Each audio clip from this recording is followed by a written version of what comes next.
Welcome to another episode of AI Goes to College, the podcast that helps you figure out what in the world is going on with generative AI, the topic that just never stops giving. I am joined as always by my friend, colleague, and co-host, Dr. Robert E. Crossler of Washington State University. Rob, you have a little professional update for us, don't you? Yeah, it's the new year, and I am now not only department chair for the rest of this semester, but senior associate dean for academic affairs. I'm trying to keep from laughing knowingly, knowing what Rob's life is getting ready to be like. Getting ready to be like? You assume that yesterday wasn't crazy. Well, that's true. That's true. I don't know. We need leaders like you, so I'm glad you're stepping into this role. All right. Before we really get going, I also want to encourage people to listen until the end because I'm going to give you a little tip that could make a big difference in how you work with generative AI. All right, but our first big topic is based on an email that you sent to me, Rob, and correct me if I don't get this quite right, but you're saying it's time to start doing something. We spent a lot of time doing nothing or next to nothing. And being who we are, we've had a lot of conversations trying to get things perfectly figured out before we start. And if I understood your message correctly, we got to stop with that. It's time to actually start doing something. Do I have that right? 100%. And what inspired this thinking is, because I've been thinking about this going into this semester, is we've talked a lot about what are we doing with AI and trying to plan for it and to do things. And some people are. Good job if you are. Keep doing, keep pushing. But it's the first part of January, we get to enjoy college football playoffs. And if you reflect back, Craig, college football playoffs, we didn't have one, actually. They declared a national champion based on how ballots were done, computer rankings, various different ways of doing things. And they got to a point where they realized they needed college football playoffs. It started with 2 teams, 4 teams, 8 teams, 12 teams. It's grown, it's changed. My guess is after this college football playoff season, they're going to tweak it again. Why?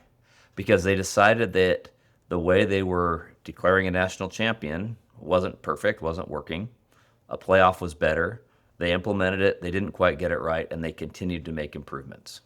And I think we need to do the same thing with how we're approaching AI. Yes, we know we need to do something. And no, we don't know what that perfectly looks like.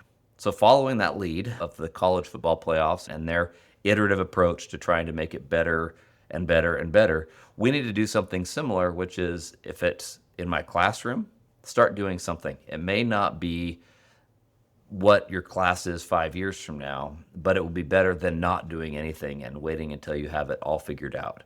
If you're at a departmental level where you can influence conversations at the departmental level, what's your department doing to be purposeful about embracing and adopting AI throughout the curriculum there? And then as you move up that leadership ladder, deans, presidents, whoever might be listening to this podcast, what can we be doing to making strides in those directions with an idea that as we learn how well what we're doing is working, we can make changes.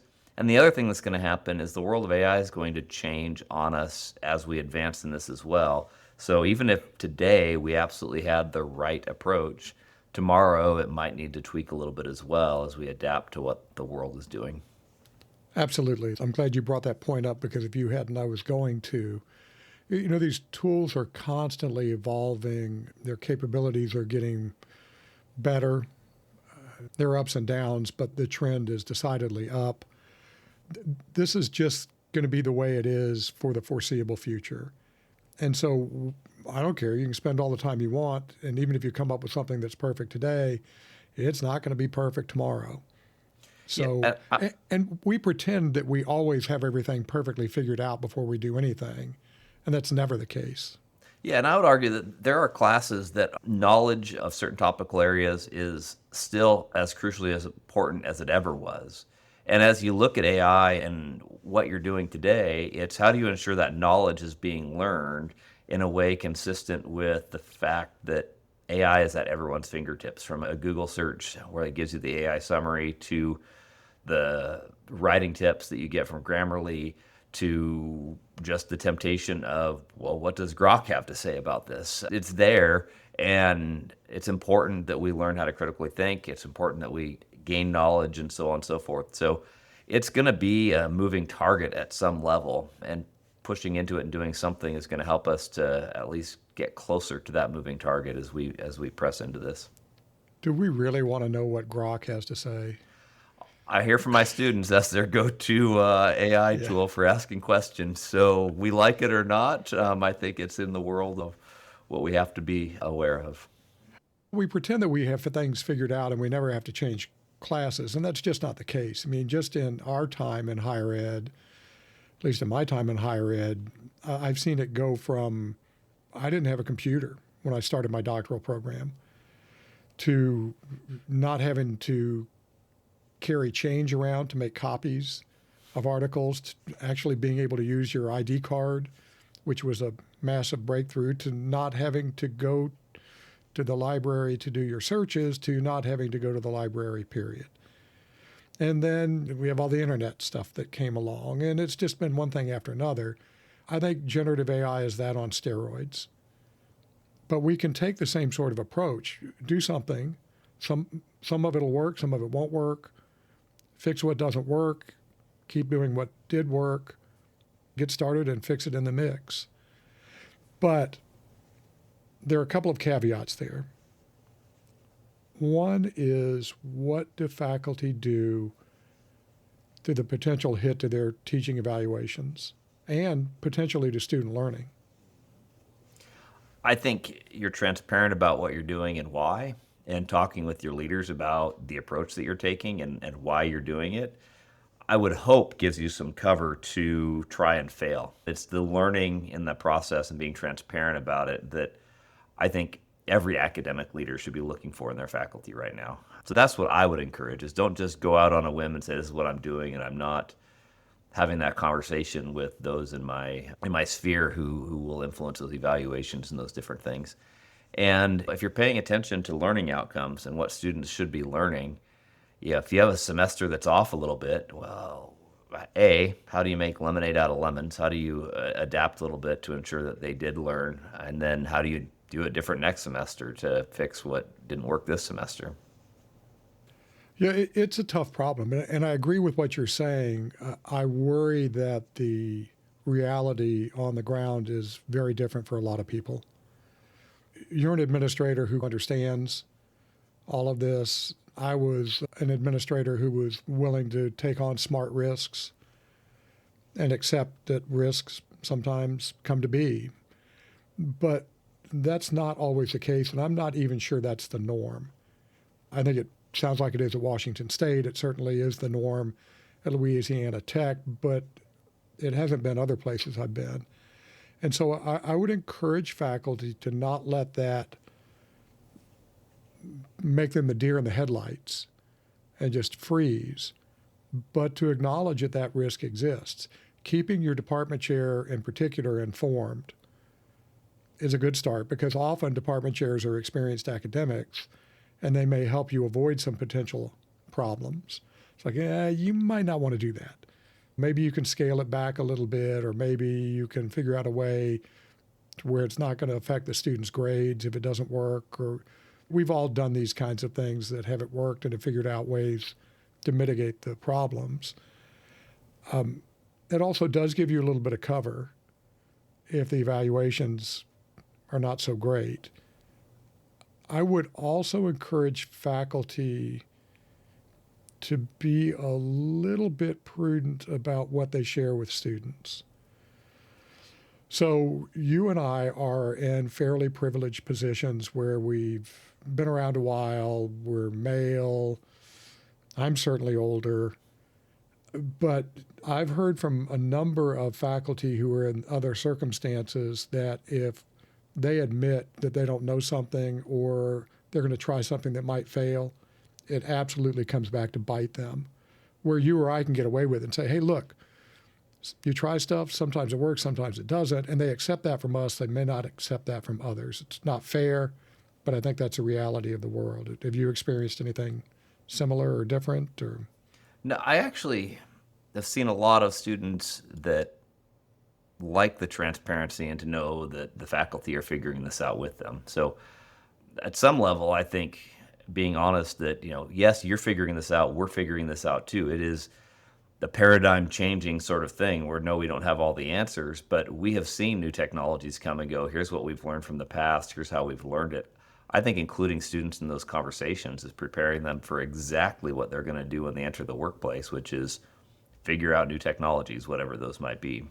Yeah, well, that's a good point. I think what you can do if you feel like maybe students are going to be less accepting of ambiguity from you is you can have bounded ambiguity. Here's what I know. Here's what I don't know. And here's what we're going to do. And I want your feedback on it. The other thing you can do that absolutely will help is make sure that if an experiment fails, it does not negatively affect student grades. Mm-hmm. Hopefully it won't affect learning, but let's be real. What a horrible saying. Keep it real, Craig. Keep it real.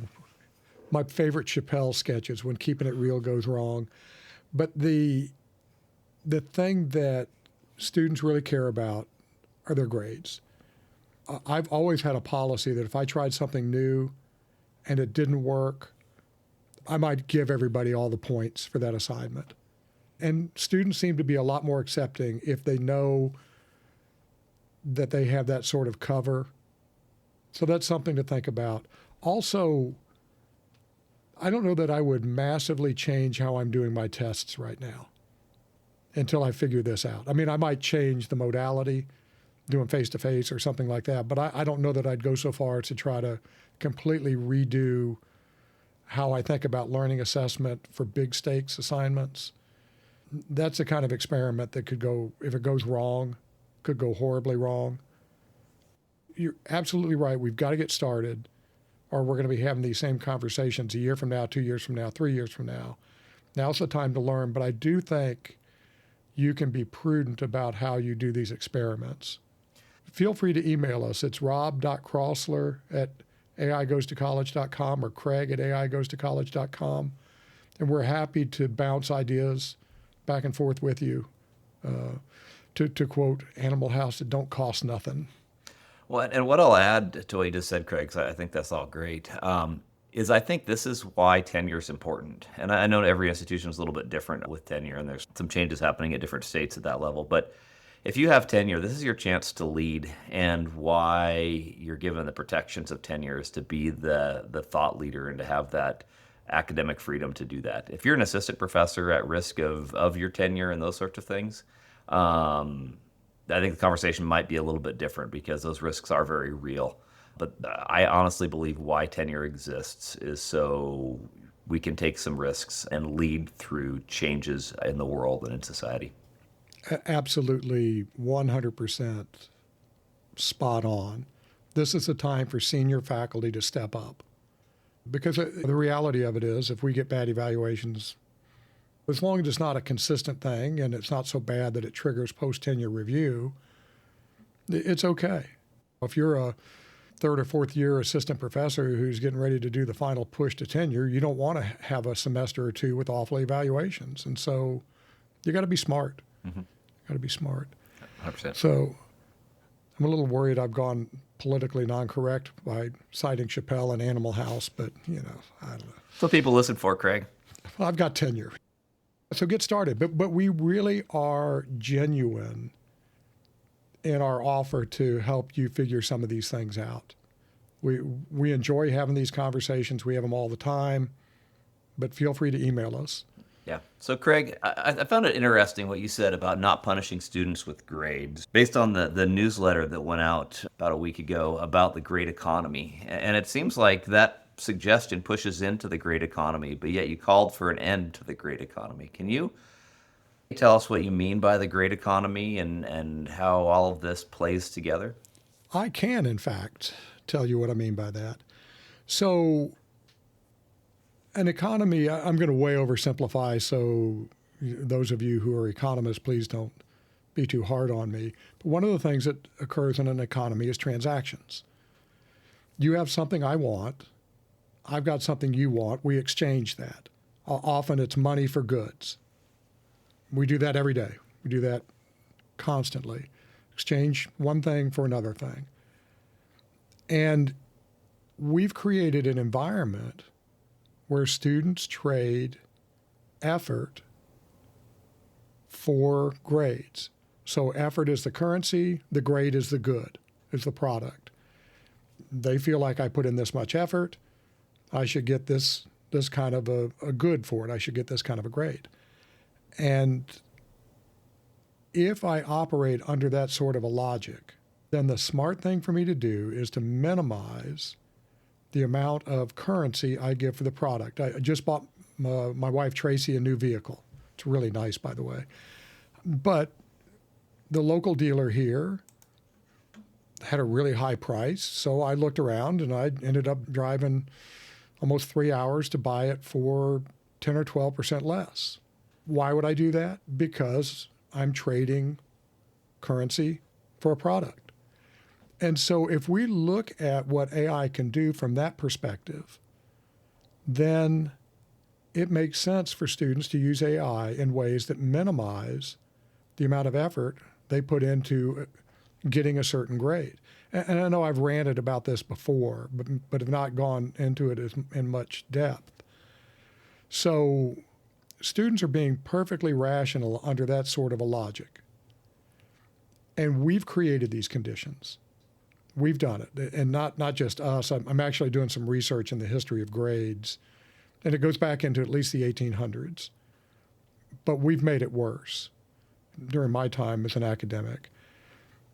And so students are going to minimize input to get the desired output. So what we have to do is we have to shift that thinking, and we've got to do it in small ways individually, but it's going to take a systemic change in order to really solve this problem. We pretend that AI created cheating. AI did not create cheating. Cheating has been around a very, very, very, very long time. AI has just accelerated what was already happening. You're probably familiar with Chegg.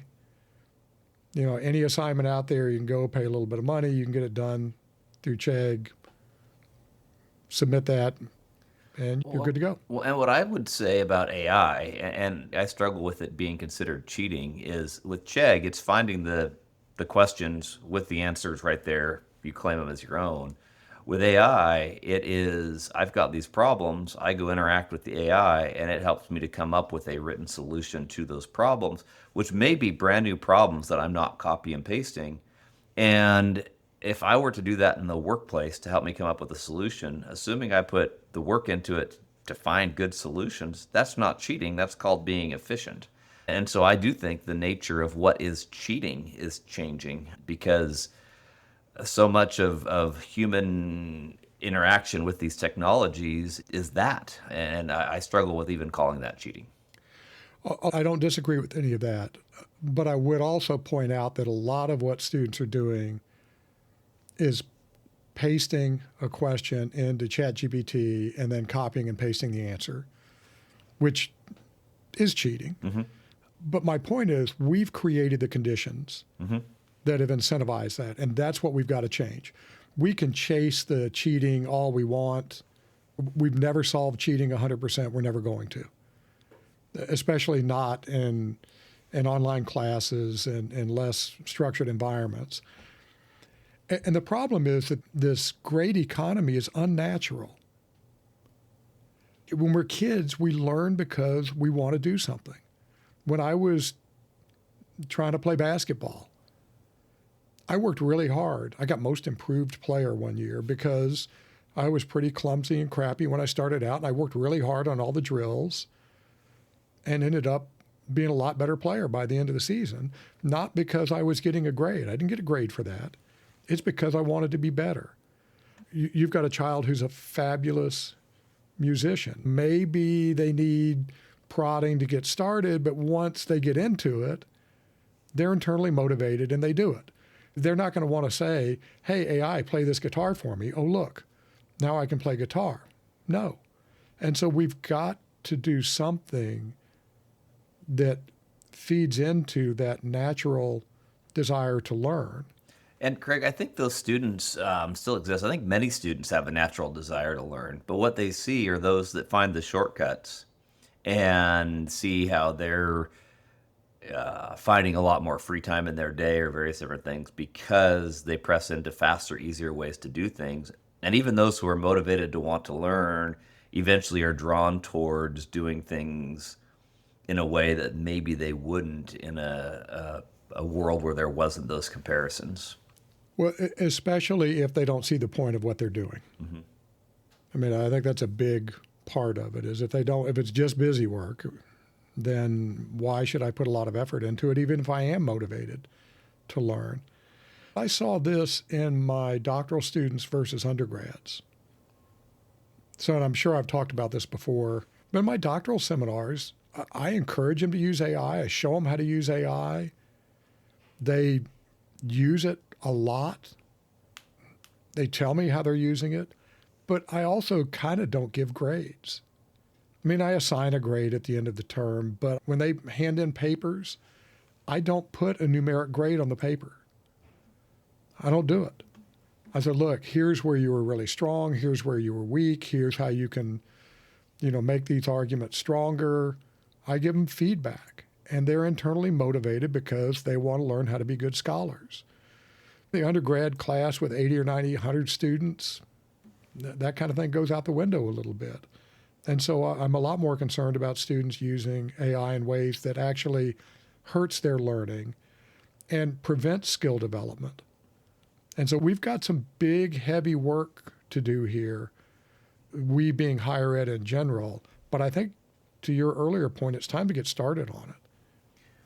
And so, Craig, what can we do? I mean, because I think about at WSU, it's expected that to earn an A in a class, that you're spending 2 to 3 hours outside of class time per credit hour doing work. So a 3 credit hour class is almost this expectation that you're spending another 6 to 9 hours outside of class working for that class. That has never been true. I know it's never been true, but it is what is defined. And there's actually calculators at various different institutions. We've looked at them at WSU to calculate, is there enough outside work to justify the workload for this being a 3 credit hour class? AI definitely makes things more efficient depending on how you adopt it. What does this look like as we push towards not having the great economy when there are institutional rules around what does a 3 credit hour class mean for work outside of the classroom and contact hours and all those sorts of things? So I want to separate work outside the classroom and contact hours because I think they're two different things. I'm pausing here purposely because I'm trying to gather myself and not give the really hot take. But this X amount of outside work for a 3 credit hour class is complete and utter hogwash because people are different. One person, it might take 15 hours. Another person might be really talented in this area and it takes 2 hours. So wait, the 15-hour person who doesn't know it as well should get more of a grade than the 1-hour person that knows it really well. Differences in talent exist. They do.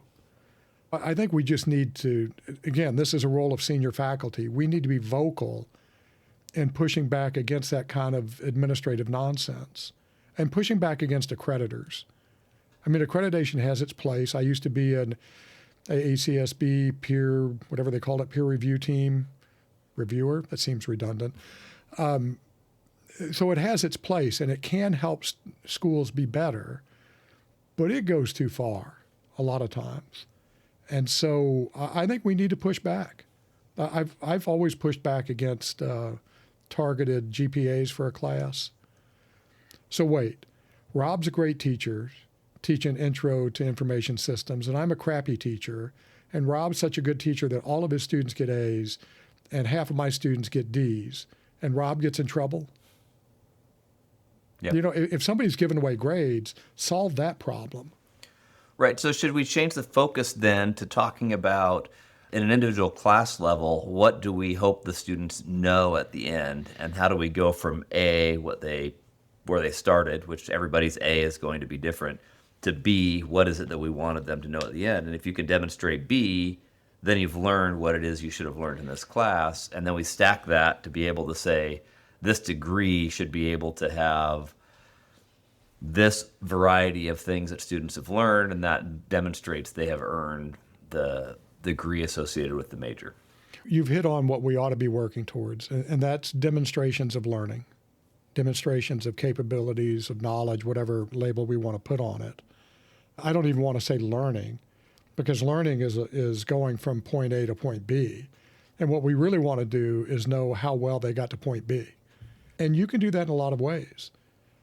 Portfolios, big exams. I'm not enough of an education expert to know what the right thing is. But I think the first thing we need to do is have some very frank discussions about why we give grades. Grades can have legitimate purposes. They can credential learning when the grades are done well. They can provide feedback. They can create some accountability. They can motivate students, although the grade economy has set up some perverse incentives around that. The problem is that we've kind of done this Taylorism of education, going back to measuring everything so we can improve it, and breaking things down into tiny components. That's production line thinking. And it works well on a production line. Doesn't work well in education, and never has, really never has.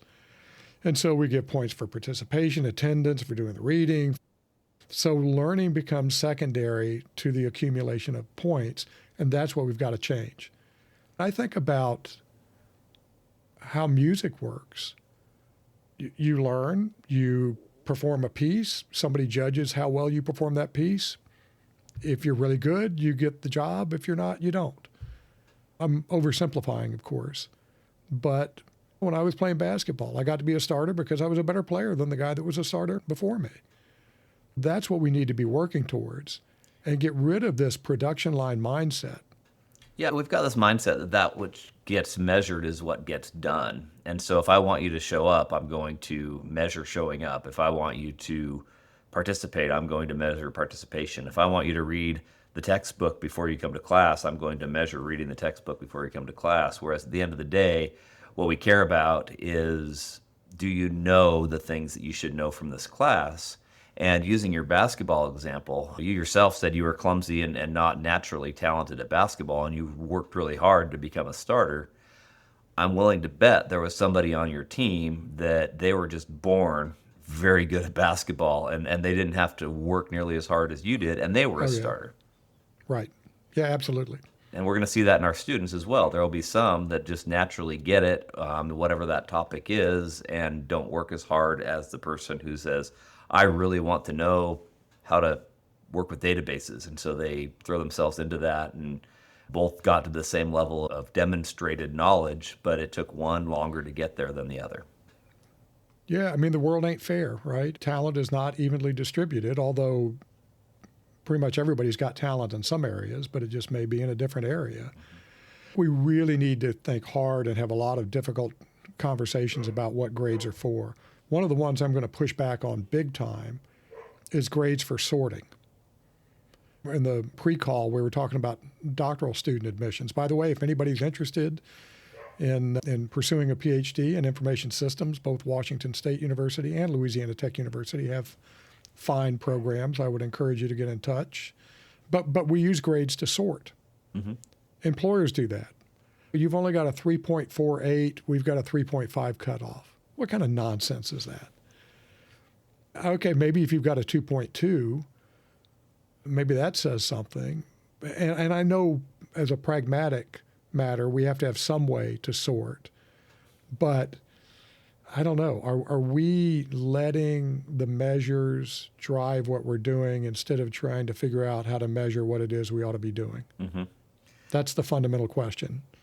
Yeah, and how do we make that I want to use the word easy, but that may not be the right word. Because I know from an employer's perspective, when you have 1,000 applicants, how do you discern A from B? And some of these numbers are the easy ways for them to do it. And AI has made it so easy for people to apply for every job, and then AI is used to sort for every job. It's creating a whole new set of problems. If you're a human resources student listening to this, I think there's real opportunity to look at how these processes can change and can be different to bring the human back into what we're doing. Yeah, absolutely. because you definitely made it into a numbers game where it probably shouldn't be.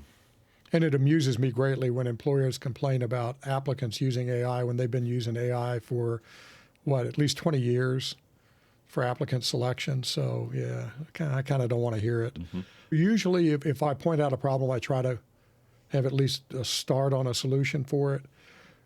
I don't know that I have a good start here other than we have got to address this problem. Going back to the first segment, we've got to get started on it because until we solve this underlying problem, I think we're just going to be putting a Band-Aid on a mortal wound. Did that work? I'm not sure that little analogy worked, Well, but but what you're saying though is we can't do minor tweaks to get to the right solution. That we truly have to be thinking, I like to say blow it all up and put it back together again. But we have to be thinking about how is this done differently. And I will tell you, our institutions get in the way of this at some level. You've got the rules that a student starts on one catalog, that's the catalog they finish on. And if you're going to drastically do things different, without special permissions, you've got 4 years of that person who entered by these current set of rules following them, even if what needs to happen needed to happen right now. So there are some real challenges that we need to be having these conversations. I'll put a call out to AIS, the Association of Information Systems, and there's probably other associations that should be having these conversations. I would love guidance from our associations on what this looks like, and I don't see a lot of it. And I think that as we have a bunch of little pockets of places that are trying to figure things out, we're going to end up with a whole bunch of different solutions, which is great. Natural experimentation, some things are going to work better than others.